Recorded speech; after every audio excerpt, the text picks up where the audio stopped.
What are you doing? I'm eating a Superman cookie to celebrate how awesome Superman is. You know, you could have just bought a Lego set. Then we could both enjoy something. Here, I have enough for everyone. Everyone should celebrate. Thanks. Red dye on 3 kinds of sugar will for sure make me feel good.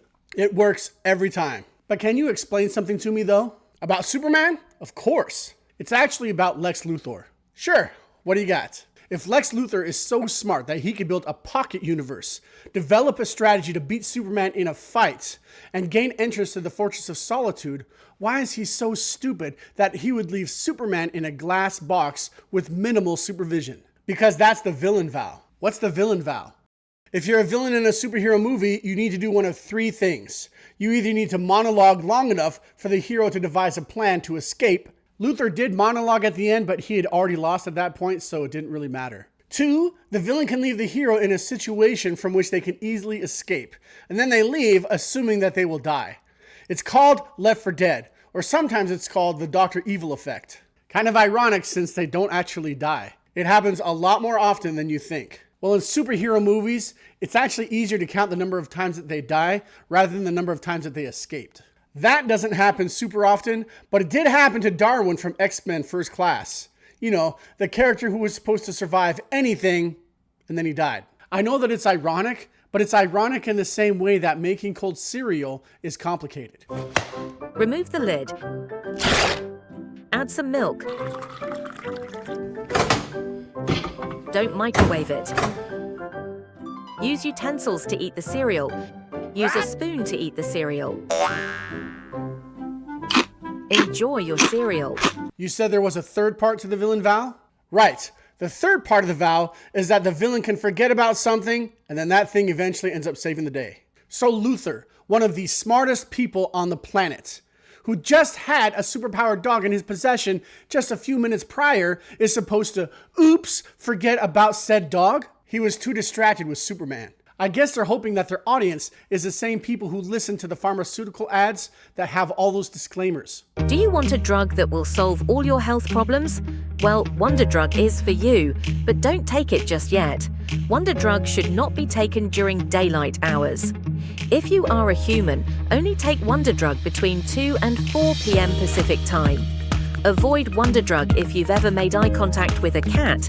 Do not ingest Wonder Drug near open windows, judgmental relatives, or houseplants. Do not take Wonder Drug if allergic to water, air, or existential dread. Pregnant women should not take Wonder Drug, nor should men who have seen Titanic more than twice. But Lex Luthor aside, there's still one thing that bothered me. A lot. You mean the president of Moravia's haircut? It was hideous. It made him look like Doc Brown's older, more corrupt brother. No, not that. The Minecraft river that led to the black hole? I was kind of getting confused about what movie I was in. That was a bit weird, but I'm not talking about that either. I'm talking about Eve. Mrs. Teschmacher? How could you not like her? She was funny. She was different. She was deceptively smart. She was amazing. Why would Lex allow her to see all of his dastardly plans? It's so comic bookish.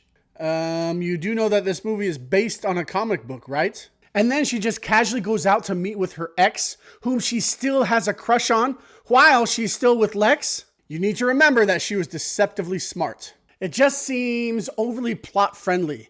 She kind of reminds me of a super spy, like she would do really well at Battleship. I too. Are you cheating? But seriously though, Lex's obsessive pettiness is unreal. It's lore accurate. Lex Luthor absolutely hates Superman almost as bad as influencers hate honesty. Today we're trying out this carrot cake. It's only 800 calories, and that's not really that bad if you're comparing other carrot cakes. So let's open it up and see what we got. That smells good. That smells really good, not gonna lie. That smells good. Here we go.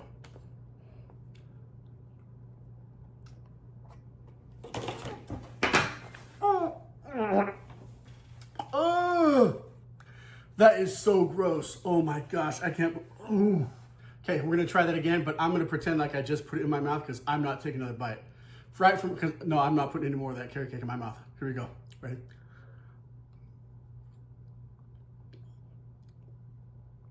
Oh, that is amazing. Wow. That's the best carrot cake I've had in a minute. 10 out of 10 for sure.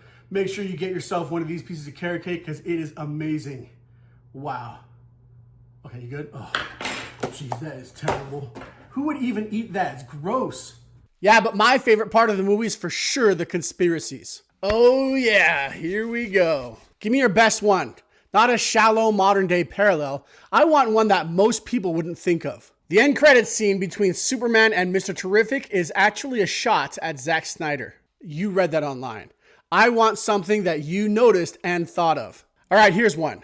The complexity of Lex's fight moves and his emotional level directly contrast. So when he is calm and collected, he can give complex fight moves to beat Superman. But the more emotional he gets, the less he's able to think. So at the end, he is so emotional that the only move he can actually think of is 1A. And that's why at that moment, when Lex is so consumed with emotion, that Superman really does outsmart him by calling Krypto to help him. I'm actually kind of surprised that you caught that. And it's less conspiracy theory and more parallel to human behavior. But not bad. Well, do you have a better one? Yes. The pocket universe is actually hell. And people don't necessarily die when they first arrive, but they can be sentenced to eternal death by the devil, Lex Luthor, by being cast into the black hole. And that Superman, the Jesus symbol, was only able to break out of hell by bringing a piece of heaven, the light. I guess that makes sense, but mine's better. Yeah, well, it's also not a conspiracy. So are you ready to go see the movie again? For a fourth time? I will never get sick of fun, fun, fun. We can go, but only if you promise not to cry. I do not cry. Occasionally, I will have physical manifestations of my emotions, but I don't cry.